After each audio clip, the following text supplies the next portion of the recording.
Magandang gabi po sa inyong lahat. Nandito po ako sa isang cave at mag-interview po ako ng paniki. Ano pong masasabi nyo sa coronavirus po?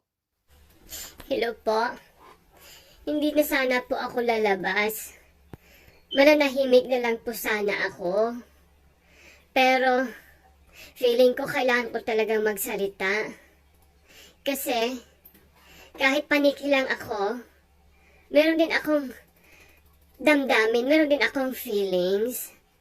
Okay lang sa akin, kaso lang, naawa na po ako sa mga tao. Kasi, kayo na lang nagsisisihan sa problema ng coronavirus na to. Alam nyo, mas may isip pa kayo sa amin. Kaya, sana resolbahin na lang to, na walang blame. Gusto kong linawin ha, na sa amin galing ang virus, hindi sa aswang. Kasi, kawawa naman sila. Kalahati na nga lang ang katawan nila, sisisihin nyo pa. Wala silang kasalanan. Ganon yun. At alam nyo, para ako naman makatulong sa inyo, konting advice lang galing sa amin. At sana sa inyong lahat, palaging maghugas ng kamay. Gumamit ng sabon o kaya alcohol.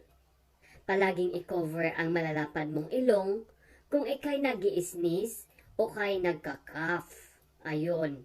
At iwasan ang mga may colds o yung mga may trangkaso. At saka, lutuin ng mabuti ang mga meat at mga itlog, yung mga karne, ganon. Tapos, huwag makipagtalik sa baboy, sa manok, sa kambing, o sa anumang uri ng buhay na animal. At of course, huwag ako.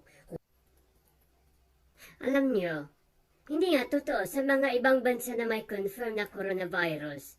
Parang wala akong narinig o nabasa na mga reklamo galing sa kanila. Parang Pinoy lang.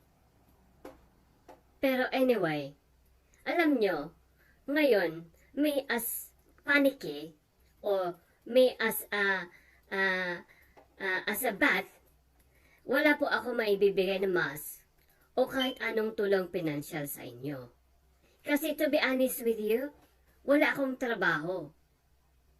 Natutulog lang ako sa araw at lumalabas ako ng gabi. Kaya, alam niyo yun, pagod at puyat ang nararamdaman ko. At sana, huwag nyo din palang sisihin yung mga aswang at yung mga tikbalang kasi sa totoo lang, wala silang kasalanan.